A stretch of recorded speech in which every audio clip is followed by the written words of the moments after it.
Now, there's no doubt about it that by far one of the most expansive elements of Star Wars when it comes to the franchise is indeed Star Wars Legends, something that both Jon Favreau, Dave Filoni, and Tony Gilroy have all their eyes set on expanding in all of their upcoming shows, as well as a handful of the upcoming Star Wars movies as well by Disney and Lucasfilm to really fulfill the fan satisfaction with the overall structure of Legends getting adapted into live action.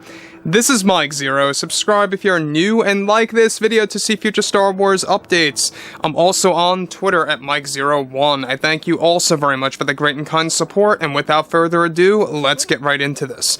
Now, one thing that we do know about when it comes to Disney Star Wars right now is that they are actively pre-planning a lot of their Star Wars movie plans. We have 3 of which already in the roster, which is the New Republic movie that's going to be the Dave Filoni film. We have the new Jedi Order film featuring Rey, as well as, let's not forget about Dawn of the Jedi.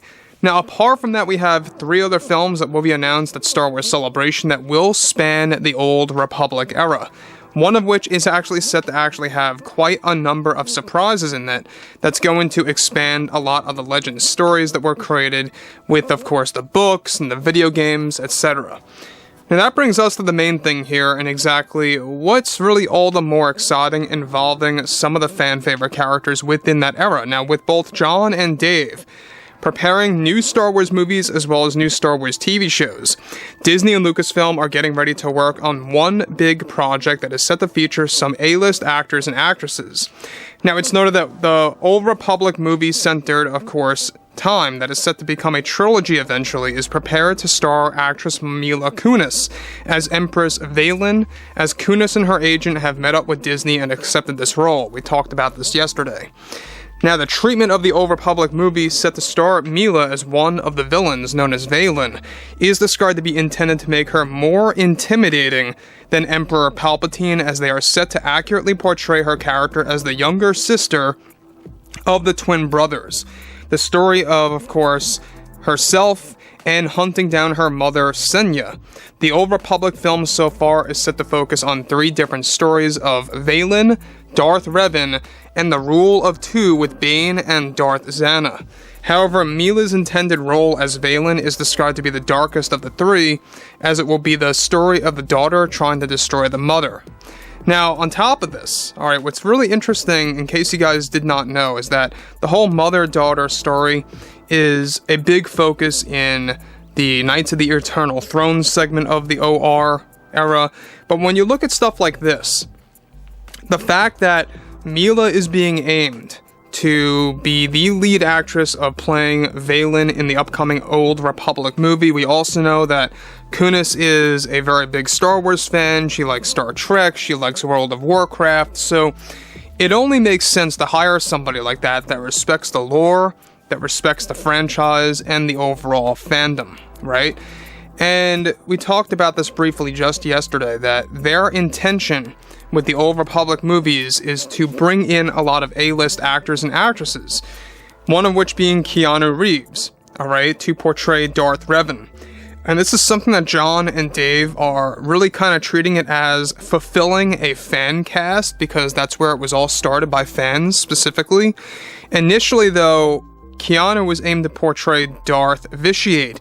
That has now since been changed and being pushed by Jon and Dave to make him marked down as Revan. Now, what's interesting about this is that Vaylin is best described to be a side story that's going to be more intimidating and more villainous than Palpatine's story in Revenge of the Sith.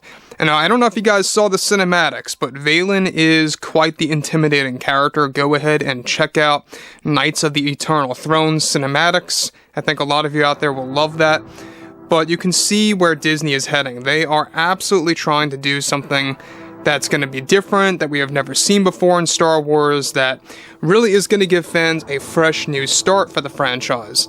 So overall, alright, that brings us to the next big thing here, is that Kunis is already 100% interested to actually become a part of the role, and Disney has no other actress in mind to portray the character.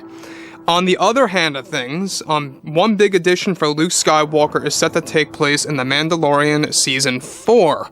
Alright, that is now being worked on by John and Dave through the storyboarding process. Now the plan is to introduce a full-fledged scene of Luke Skywalker taking care of Darth Vader's melted helmet inside of his Jedi temple on Ossus. It's a big thing that is said to set up what happened to Vader's helmet before Kylo Ren got hold of it when he turned to the dark side, and that backstory too is being, of course, fully retconned from what was teased in the books. John and Dave are planning on giving the helmet remnants of the dark side connections for Luke to learn about the past of his father and what the temptation is like for one to fall to the dark side. Similar to Rey when she touched Luke Skywalker's lightsaber in The Force Awakens, witnessing those flashbacks. So basically what John and Dave want to explore is that specific objects that once belonged to either people associated with the light side or the dark have this built-in memory of those lives, and they're going to be exploring that with Darth Vader's melted helmet in The Mandalorian Season 4. Now, you guys may or may not know this, but it's going to be established that Vader's melted helmet was actually kept by Luke, and he keeps it inside of his hut on Ossus. Now, this was supposed to be an original idea, by the way, by J.J. Abrams for The Force Awakens, when, you know, they intended to have more Luke scenes in there that never really came out to be. So basically what John and Dave are doing here is that they're really kind of expanding the legacy of Darth Vader in The Mandalorian Season 4 through Luke Skywalker. Now, what I like about this too is that there is going to be something interesting that will be picked up, and we've heard about this between what's going on with Luke and the overall structure of the character in Mando 4, is that there is going to be some kind of revelation related to the remnants of Darth Vader's lightsaber, and exactly whatever happened to that years on later that leads further into the post-Return of the Jedi era. We're talking about like the Mandoverse era, so to speak. So a lot of elements like that are going to be explored, and that's what John and Dave are really gearing up for right now.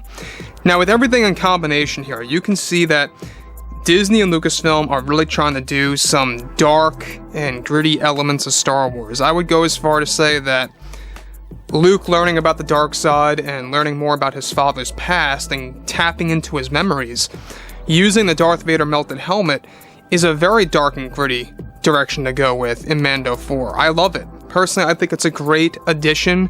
It's going to fill in the gaps of whatever happened to Vader's melted helmet, because as far as the casual fans know, right, a lot of fans don't really know what happened to Vader's helmet. As far as they know, Kylo Ren just took it somewhere. He wasn't there on Endor, obviously, when Vader first got burnt up, you know, the suit, so Luke took it. That's basically what John and Dave are setting up and kind of putting into the Star Wars history. So I would really like to hear what you all have to say about this below in the comments, and if you guys did enjoy the content for today, make sure to drop a thumbs up on this video to support the channel, and I will catch you guys next time.